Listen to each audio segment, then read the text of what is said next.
Muy buenas noches. Nuestro invitado hoy es el señor embajador de Colombia ante el Estado Vaticano, Guillermo León Escobar, quien ha sido embajador de 3 presidentes colombianos ante 3 papas. Lo fue del presidente Andrés Pastrana, del presidente Álvaro Uribe y del presidente Juan Manuel Santos. Y los 3 papas a quienes ha acompañado desde el Vaticano han sido pues Juan Pablo II, Benedicto XVI y el actual Papa Francisco. Doctor en Filosofía y Letras, magíster en Educación y Teología de la Universidad de Bonn en Alemania, sociólogo de la Universidad Pontificia Bolivariana de Medellín. Ha sido 25 años consultor del CELAM en la Comisión Teológica Pastoral, 20 años en diversos ministerios de la Santa Sede en Roma. Se le considera el colombiano más conocedor de todos los temas que tienen que ver con el pontificado. Con el Papa Francisco no solamente logró ser un buen amigo, sino que entre los dos hay una gran empatía. Y fue a él, al embajador Escobar, a quien el Papa confió el día 25 de enero la noticia que vendría a Colombia. Lo deben molestar mucho por su parecido con Pavarotti. Ya, menos mal que es con una persona de bien y que realmente a veces hay anécdotas increíbles, como una hace unos meses en Milán, donde una señora en un supermercado me toca por la espalda y me dice: señor, ¿usted no estaba muerto? ¿Ya? Entonces, en eso, y lógicamente que los turistas norteamericanos, cuando yo tenía un poco más de volumen corporal, todos querían sacarse una foto conmigo, porque con los medios de comunicación de hoy, los cuerpos mueren, pero las personas siguen vivas, y le dicen a uno: usted es el gemelo de... En esas estoy todavía. ¿Y usted lo conoció? Yo lo conocí porque en un saludo que se hace cada año del gobierno italiano al Papa, el Papa Juan Pablo II recibió al presidente Ciampi. Y el presidente Ciampi le dijo: Santidad, para alguna festividad sería bueno hacer algo en conjunto. Yo podría acercarles a Luciano Pavarotti, nuestro gran tenor, para que participara con alguno de los suyos en una tenida musical. Y el Papa dijo: perfectamente, allá tengo el Pavarotti de la Iglesia Católica, señalándome a mí por el parecido que tenía. Sí. El Papa Francisco conoció a Pavarotti. El Papa Francisco también lo conoció a Pavarotti, pero no creo que haya tenido la amistad que con Pavarotti tuvo Juan Pablo II. ¿Y el Papa Francisco lo compara usted con Pavarotti también? El día que yo presenté cartas credenciales, él me decía por mi nombre, ¿ya? Pero algún guardia suizo... Por mi nombre, Guillermo León. Pero algún guardia suizo le dijo: a él todos lo llamamos aquí Pavarotti. Y entonces el Papa me dice: ah, esa la tenía escondida. ¿Y el Papa Francisco es también de buen humor como lo es usted? Si por buen humor se entiende el gracejo en el momento oportuno, sí. Porque también cuando tiene que reaccionar y tiene que ponerse fuerte y ser contundente en las decisiones y en las opiniones, lo es. Como lo ha sido, ¿no? Ave María. Ha tomado determinaciones que en todo momento hacia el interior de la curia romana pueden ser impopulares, hacia el exterior del mundo nuestro son muy populares. Ayer nomás, después de tanto tiempo de los pactos lateranenses, cuando se creó el Estado Pontificio, siempre el nuncio había sido italiano. Golpe de opinión del Papa muy reflexionado, por primera vez Italia tendrá un nuncio suizo en lugar de un italiano. Y es el primer nuncio no italiano. Es el primer nuncio no italiano en Italia. Y esa es la puerta que abre para seguir cambiando. Indudablemente es la puerta. Él abre a veces, como decían los antiguos, la puerta de atrás, la poterna, y por ahí entra todos los cambios que él ha querido hacer y está haciendo. Hablaremos un poquito más adelante sobre eso, porque usted bien decía ayer, tanto en El Tiempo como en El Espectador, que hay una rebeldía cardenalicia que está mucho más aferrada a lo antiguo y a lo clásico y a la tradición, ¿no es cierto? Pero usted me dijo hace un momento que el Papa es un hombre de grasejos. ¿Cuál recuerda? El Papa tiene realmente grasejos. Por ejemplo, yo recuerdo y guardo con mucho cariño el encuentro de los enfermos mundiales de lo que llamamos en Colombia el mal de San Vito, que es ese movimiento permanente del cuerpo. El Papa termina de hacer una pequeña homilía en donde los reconfortaba, los abría a la esperanza y bajó para empezar a saludar. Y empezó a saludar a los colombianos. Yo estaba ahí y me dijo: estos colombianos tienen realmente ritmo, ¿ya? Entonces, iba pasando, tenía programado 1:30 para saludar enfermos. Estuvo 3 horas saludando enfermos, de tal manera, y aquí es donde sufren las personas encargadas de protocolo, de que hay unos planes y el Papa se le sale muy fácilmente de esos planes y protocolo tiene que arreglar. Yo espero que en la visita haya algunos destellos de esa improvisación y de esos grasejos, unos positivos y otros negativos. Recuerde, grasejo negativo al muchacho que con su presencia quería estar siempre de frente al Papa, y el Papa de un manotón lo aparta y le dice: no sea egoísta, el Papa es para todos. Embajador, usted conoció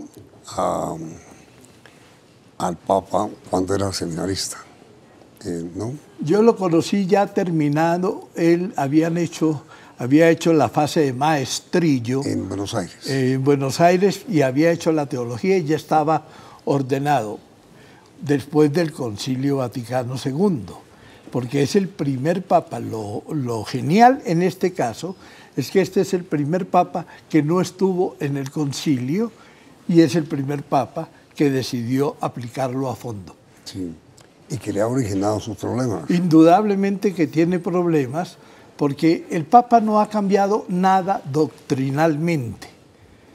El asunto de Francisco es que uno no se puede quedar en las palabras. Él repite mucho aquello de obras son amores y no buenas razones. Las palabras están para ser convertidas en gestos y los gestos están para convocar acciones. Pero, a ver, usted conoció al seminarista Bergoglio en Buenos Aires. Pero ¿a partir de cuándo se convirtió usted en su amigo?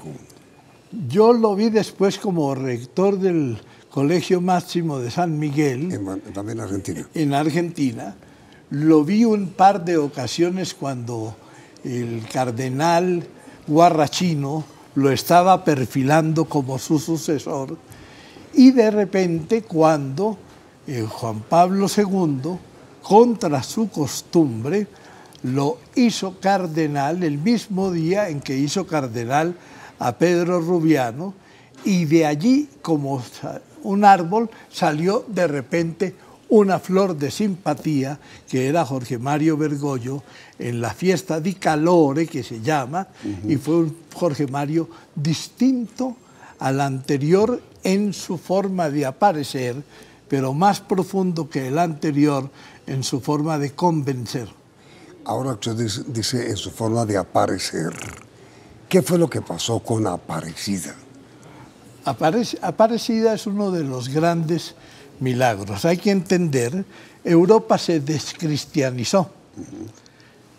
La iglesia ha venido corriendo, se empezó en Oriente, después pasó a Grecia, después hizo camino por Macedonia, después llegó a Europa y de repente la Europa descristianizada le abrió paso a la importancia que tiene América Latina hoy día con la mayoría de los católicos cristianos del mundo, y entonces los ojos están puestos en nosotros, que somos cerca del 54% de la catolicidad.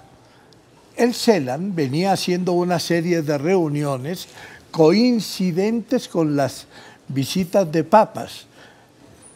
Bogotá, Medellín, con Pablo VI, y una encíclica dedicada a la paz y al desarrollo.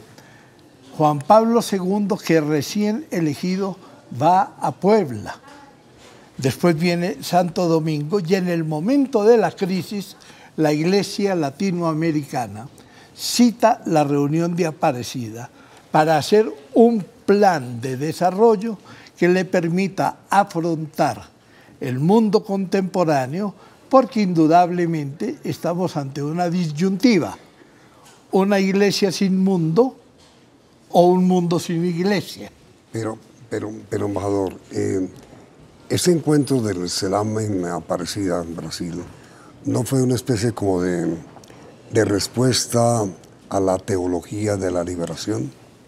No solamente a la teología de la liberación, fue, primero, colocar en actualidad el concilio. Segundo, reaccionar contra toda la teoría relativista que se había puesto en boga, en moda, con Daniel el Rojo, Daniel Cohn-Bendit, sí. ¿Ya? Reaccionar frente a la teología de la liberación o a las teologías de la liberación, porque ahí hay múltiples. Y después reaccionar frente al lefebrismo, que ya se había escindido e iba camino de un cisma. Esta situación con Lefebvre continúa, pero se está conversando.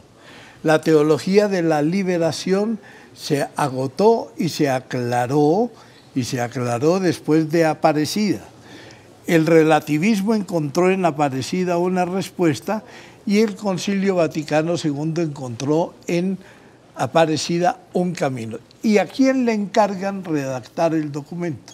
A Papa. A Jorge Bergoglio, Mario Bergoglio, ¿ya? Que tenía un movimiento que es la Iglesia del Pueblo. Y Bergoglio redactó el documento de Aparecida. Bergoglio redacta el documento de Aparecida a partir de las actas que se le entregaban diariamente durante 20 días de las reuniones de obispos y de laicos que estábamos allá presentes. Estábamos allá presentes. ¿Usted estuvo en Aparecida? Yo estuve en Aparecida, fui minutante o secretario de uno de esos grupos, y todos los días a las 5 de la tarde, con una gran circunspección, el cardenal Bergoglio recibía todos estos trabajos y se ponía a trabajar en la noche, porque él es un obrero intelectual incansable, y al día siguiente, sin falta, a tiempo, presentaba no solo el resumen, sino ya la propuesta. Cuando él termina, cuando renuncia el cardenal Ratzinger, Benedicto XVI, y es elegido Francisco, él agita el libro Aparecida como el gran plan de desarrollo, no ya de América Latina, sino de la Iglesia Universal.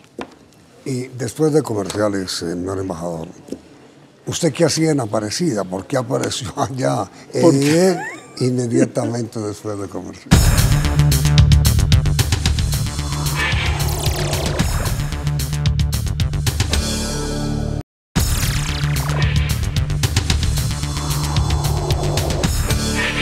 Le preguntaba, señor embajador, ¿usted qué hacía en Aparecida, en el encuentro del CELAM allá? Yo ya había dejado hacía unos meses la embajada, eso fue en el año 2007, en el mes de enero. Y la embajada de Colombia. La embajada de Colombia ante el Vaticano. Y entonces yo seguía frecuentando el Vaticano porque yo pertenecía a la Pontificia Comisión para los Laicos. Cuando me llegó una carta del Santo Padre nombrándome, Benedicto era. de Benedicto XVI, que él iba a Aparecida a inaugurar y quería que yo estuviera en el grupo, fuera perito pontificio para Aparecida. Y yo fui de perito pontificio. ¿Y usted participó en la redacción del documento final? No, de los documentos previos de los grupos, sí. El encuentro de las 5. El encuentro de las 5. Porque después Jorge Mario Bergoglio, el cardenal, se encerraba con 5 de los suyos de la Iglesia del Pueblo. Creo, no sé si estoy mal informado, que a ese grupo pertenecía también o era llamado el actual arzobispo de Medellín, Ricardo Tobón, y de ahí salía en trabajo de cúpula la responsabilidad final que viene con el estilo de Francisco dentro de aquella aplicación de que al final es uno solo el que responde. Embajador, ¿quiénes son los padres del Papa Francisco? Los padres del Papa Francisco son nacidos en Buenos Aires, radicados en la localidad de Flores, en la capellanía de los padres salesianos, con el oratorio salesiano que funda el equipo de fútbol de San Lorenzo de Almagro. Los abuelos sí son piamonteses Italianos. y la presencia de la familia Bergoglio se debe a la exquisita impuntualidad de los abuelos en llegar al transporte que debía conducirlos de Génova hasta Buenos Aires. ¿Por qué llama usted a eso exquisita impuntualidad? Porque es que la providencia, cuando dice las cosas, hace exquisitas aún aquellas fallas humanas que nosotros tenemos. Ellos tenían que estar a tiempo para embarcarse en el transatlántico Princesa Mafalda. ¿Mafalda? Mafalda. Yo siempre pensé que Mafalda era Quino. de Quino. Y Mafalda era la hija del rey, el nombre de la hija del rey de Italia, de los escasos reyes que tuvo Italia. No le puedo creer. Sí. Y así se llamaba el... Y así se llamaba Transatlántico Mafalda. Ellos llegan tarde, entonces le dan el puesto a otros. Ellos ven partir la nave. Los abuelos del Papa. Y esa nave va a naufragar al frente de las costas de Río de Janeiro. No puede ser. Entonces el Papa, ahí hay que entender que el Papa tiene un afecto de predilección increíble por los migrantes, por los náufragos, por aquellas personas que en un momento determinado la naturaleza dio cuenta de ellos a causa de la pobreza en la que venían, porque venían prácticamente sin nada. Entonces ya después, creo que un mes después, zarpa otro barco, otro transatlántico, donde ya ocupan puesto puntualmente, con la exquisita puntualidad de la providencia, y llegan a Buenos Aires y se establecen allí los Bergoglio. ¿Y el padre del Papa Bergoglio qué hace? Se dedicaba prácticamente al pequeño comercio, a lo que siempre hemos llamado nosotros las tiendas. Las tiendas que hoy día han desaparecido mucho. Allá, pero aquí no. Las tiendas de barrio, que son el mejor punto de encuentro, donde todavía se compra con vale. Entonces el padre del Papa era un tendero. Era un tendero. ¿Y la madre? La madre se dedicaba, como toda mujer entonces, a los oficios domésticos, al hogar, y a tener a tono la parentela que estaban engendrando. ¿Y cuántos eran los Bergoglio? No recuerdo exactamente cuántos eran. Pero tiene hermanos. Pero tiene hermanos, y la prole ha sido bastante grande. Ha sido numeroso. Que viven en Buenos Aires. Que viven en Buenos Aires. Algunos todavía no han viajado al Vaticano a conocerlo, porque esperan que él venga. Bueno, y entonces, Estamos en que el Papa es elevado a la condición de cardenal en Argentina. ¿Y qué pasa? Elevado a la función de cardenal, indudablemente ya comienza a ser para los cardenales europeos un punto de referencia.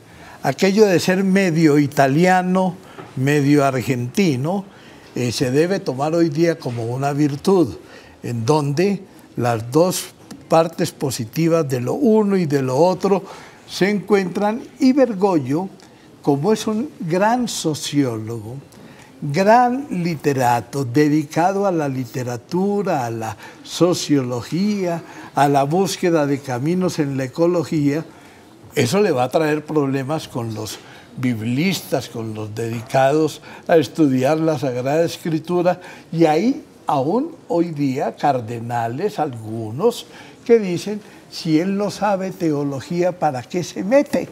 ¿Ya?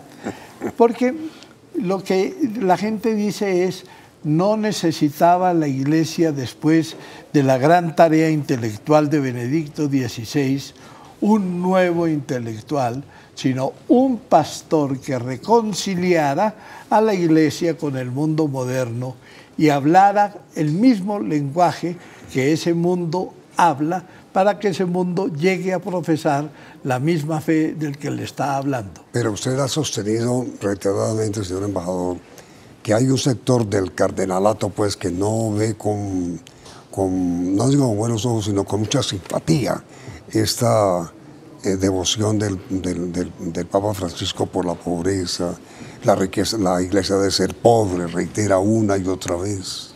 ¿No? Y sobre todo que hay un déficit, como se dice, de gestualización. Yo he sostenido que la Iglesia el Vaticano es una multinacional de la inteligencia, pero yo también he tenido profesores supremamente sabios que no saben transmitir. En cambio, he tenido gente que sabe menos y educa más. Si queremos ponerlo en esos términos, el Papa Francisco no descolla por títulos universitarios, es decir, no aplasta con la academia. Francisco aplasta con el testimonio. Francisco aplasta con el testimonio. Lo que se necesitaba era un pastor. Para terminarle ahí, digamos lo siguiente, los demás habían leído sobre cómo se cultivan las ovejas, cómo se tratan las ovejas, cómo se curan las ovejas, y no habían tocado una. Es decir, que es todo lo contrario de lo que hace el Papa Francisco. Claro, porque por eso el pectoral, lo que lleva acá, es un mundo de ovejitas, sí, y es la figura del buen pastor que tiene la oveja sobre el cuello, que es el famoso discurso: los obispos deben oler a oveja, a pécora. Y entonces, las preguntas que se hacían de obispo a obispo, con mucho gracejo en Roma, es: a ti todavía te falta el olorcito. ¿Eh? Porque el Papa lo que decía es, en el Evangelio dice que salió a buscar la oveja perdida y dejó las 99 en el redil. Bergoglio lo que dice es, dejó en seguridad la oveja y salió a buscar las 99 perdidas, porque el mundo se alejó de la Iglesia. El embajador de Colombia ante el Vaticano, el doctor Guillermo León Escobar. Segunda parte de la entrevista, ¿le acepta usted, por favor? Indudablemente. Mañana a partir de las 10 de la noche.